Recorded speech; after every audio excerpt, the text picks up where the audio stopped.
So First Chronicles chapter 12, we're going to get into more of these valiant men that helped King David out when he was hiding from Saul and trying to navigate this weird situation with the king of Israel. So verse 1, these are they that came to David to Ziklag, while he yet kept himself close because of Saul the son of Kish, and they were among the mighty men, helpers of the war. They're armed with bows. They could use both right and the left in hurling stones and shooting arrows out of a bow, even of Saul's brethren of Benjamin. So these are some of the people that were even some of the relatives of Saul, of the tribe, because Saul is of the tribe of Benjamin, that come out to help. And they go through their names in here as well. Verse 8, and of the Gadites, they separated themselves unto David into the hold of the wilderness, men of might. So these are strong guys, really valiant men, really fought hard and did well. Verse 15, these are they that went over Jordan in the first month, when it had overflown all its banks. They put to flight all them of the valleys toward the east and the west. And there came in the children of Benjamin and Judah to the hold unto David.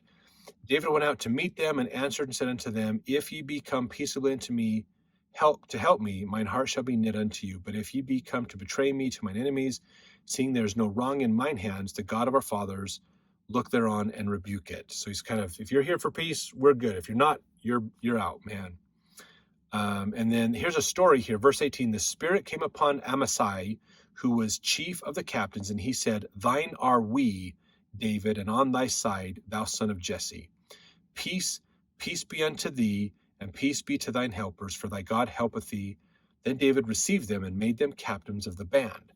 So that he was influenced by the Spirit to say these things to help David to go, we're here for you. Verse 19, there fell some of Manasseh to David when he came with the Philistines against Saul to battle, but they helped them not. So remember, there's a lot to this story where, remember, David had to go with the Philistines to live with them for a bit, and then the Philistines got in a war with Saul, and David was there helping, sort of, with it. But there were people that wouldn't come help from Manasseh. They wouldn't help Saul. So when David became king, he went and destroyed them, basically, because they were wicked. They weren't willing to help. And so let's see.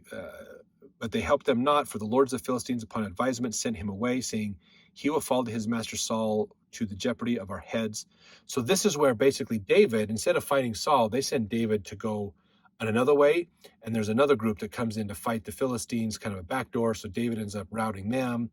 And it works out, but then he's not necessarily fighting his own people, basically.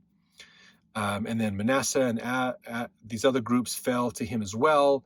Verse 1, they helped David against the band of the rovers, for they were all mighty men of valor and captains of the host.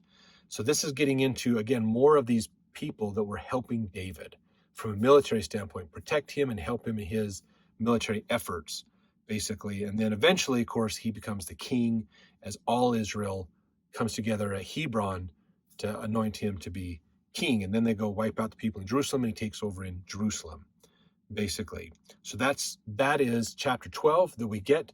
So let's jump over to chapter 13 to continue the story of David as he's now bringing the ark back.